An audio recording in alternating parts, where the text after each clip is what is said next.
તો અહીંયા આ છે આપણો માળો. તો તમે જોઈ શકો છો કે અહીંયા આ એક ઝાડ નીચે જ માળો બનાવે છે અને અત્યારે આ બધું લુપ્ત થઈ ગયું છે. અત્યારે કોઈ પણ ખેતરમાં આપણે જો કાઢીએ તો કોઈ ખેતરમાં જવા તૈયાર નથી. હલો, કેમ છો? તો બધા જ મજામાં હશો. તો આપણે ખેતરની અંદર આવી ગયા છીએ અને સરસ એવો માળો પણ છે અને નીચે ખેતરની અંદર શાકભાજી રોપી છે અને બાજુના ખેતરમાં પણ તમે જોઈ શકો છો એક બાજુ ભીંડા છે, ગવાર છે અને આ બાજુના ખેતરની અંદર સરસ એવું બાજરી છે અને બાજરીઓ પણ હવે આવવાની તૈયારી છે અને માળો કર્યો છે અને તેના ઉપર બેસી અને શાકભાજી સાચવવાની હોય, બાજરી સાચવવાની હોય અને આ કંઈક આનંદ અનેરો જ હોય છે જ્યારે આપણે બાળપણની અંદર આવા માળા કરી અને ખેતરની અંદર સાચવતા હતા. સરસ એવો ઠંડો પવન આવતો હોય અને ખૂબ જ મજા આવતી હોય છે. તો આ બધું હવે અત્યારે વિસરાઈ ગયું છે.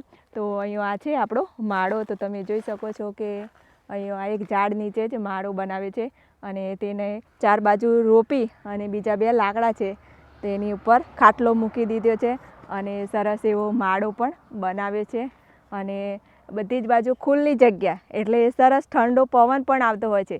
જ્યારે ઘરે આપણે એક જ પવન અને આ કુદરતી પવન, તો કંઈક અનેરો જ આનંદ ત્યારે આપણા વડીલો માણતા હતા. તો આ બાજુ પણ બે લાકડા રોપી અને તેની સામે પણ બાંધી ફીટ અને ઉપર ખાટલો મૂકી અને સરસ એવી ગોદરી પથરી દીધી છે. ઉપર પણ ચાદર ઓઢાડી દીધી છે એટલે એકદમ છાંયો આવી જાય અને તડકો પણ ના લાગે અને સરસ એવું ઠંડુ વાતાવરણ લાગતું હોય છે. જ્યારે ખેતરનો રહેવાની ખૂબ જ મજા આવતી હોય છે.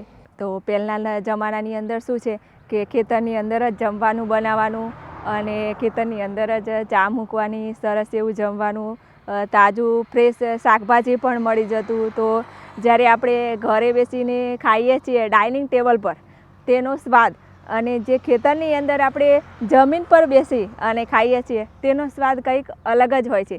જ્યારે ચૂલા પર જમવાનું બને અને ગેસ પર જમવાનું બને તેનો સ્વાદ કંઈક અલગ જ હોય છે. તો આ સ્વાદ જેમ કે જેણે ઉપયોગ કર્યો હોય છે ચૂલાનો, ગેસનો કર્યો હોય છે તેમનો તે અનુભવ હશે. જ્યારે ખેતરનો અનુભવ કર્યો હશે તેમને તો ખબર જ હશે કે સાચી વાત છે. તો શું છે કે આ બધું વિસરાઈ ગયું છે.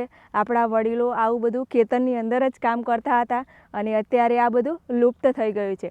અત્યારે કોઈ પણ ખેતરમાં આપણે જો કાઢીએ તો કોઈ ખેતરમાં જવા તૈયાર નથી. તો એટલા માટે ઘણી બધી આપણા શરીરમાં બીમારીઓ પણ થાય છે. તો આ બધી શા માટે? તો આપણે જાતે જ ઊભી કરી છે. એટલા માટે હું તમને વારંવાર આ બધું યાદ કરાવું છું. આ બધું વિસરાઈ ગયું છે. જો તમારા ઘરે કોઈ વડીલ હોય તો તમે આ બધી વાતો કરજો તો તમને એક આપણને કહેશે કે સાચી વાત છે. તો અત્યારનું આયુષ પણ ઓછું થઈ ગયું છે. તો પહેલાંના જમાનાની અંદર 100 વર્ષનું આયુષ હતું, અત્યારે આપણું આયુષ પણ ટૂંકું થઈ ગયું છે. તો આજે મેં તમને વિસરાયેલી વસ્તુ બતાવી એટલે કે માળો. તો આ બધું અત્યારે લુપ્ત થઈ ગયું છે.